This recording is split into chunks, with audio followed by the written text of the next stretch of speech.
Okay, so in this video, we're going to discuss increasing and decreasing intervals. So we want to look at this graph, and if you look at the note down here, we want to read like a book. We want to go left to right. The increasing and decreasing intervals we've discussed in previous videos, they're going to change from one to the other at our local maxes and our local mins. So in order to do this problem, the first thing that we need to do is we need to identify, I'm going to call this first one A, I'm going to call this second one B.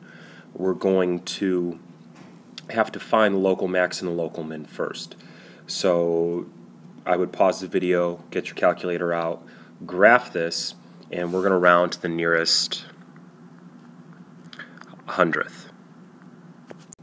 So go ahead and pause the video and find the local max and the local min. So our local min is A, our local max is B. Okay, so now we have our local max and our local min. So our local min and our local max, and we're going to go ahead and use these. And so the idea here is, if we read the book from left to right, out here we have infinity, right? So x goes to negative infinity to the left. So from negative infinity all the way to this point. So the idea here is any x value that I plug into this equation right here that's to the left of the minimum is going to decrease as I go from left to right. Okay? So if I plug in, the local min is negative 0.79. So if I plug in a negative 2, it's going to be some y value. If I plug in negative 1, it's going to be smaller than the previous video. So it's going to be less than the previous y value. So as I go from left to right, as the x values get closer and closer to the local min, the y values are going to decrease. So this portion, I'm going to erase this. So this portion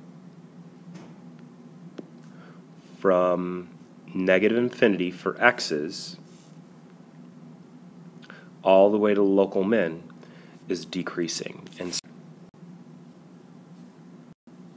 okay, so how do we write this?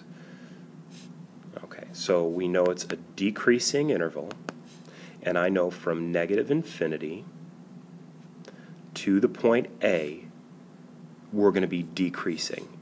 Okay, so how do I write that?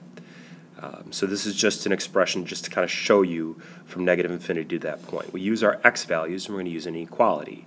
So when x is greater than negative infinity, and as we move towards that local min, which has the x value of negative 0.79, we're going to be decreasing. Okay, so then I'm just going to read left to right. So then I have between the local min and the local max, so between A and B, the graph is going up, so it's increasing.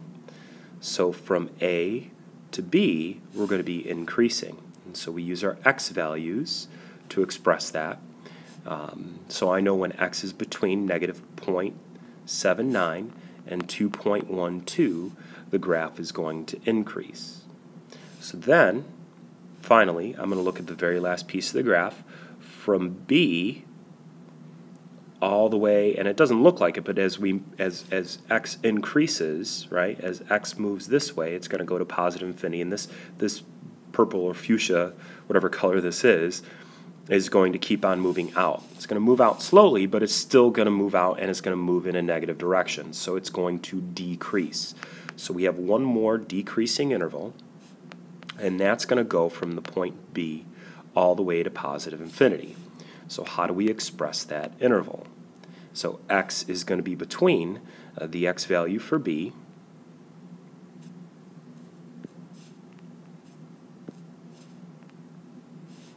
and positive infinity.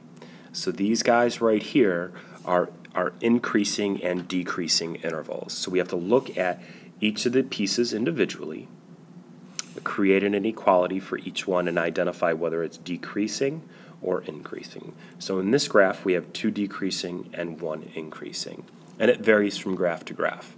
The larger the degree of the polynomial, the more intervals we're going to have, because that means we're going to have more maxes and mins, which means we're going to have more turning points, so that means the graph's going to be going up and down more often.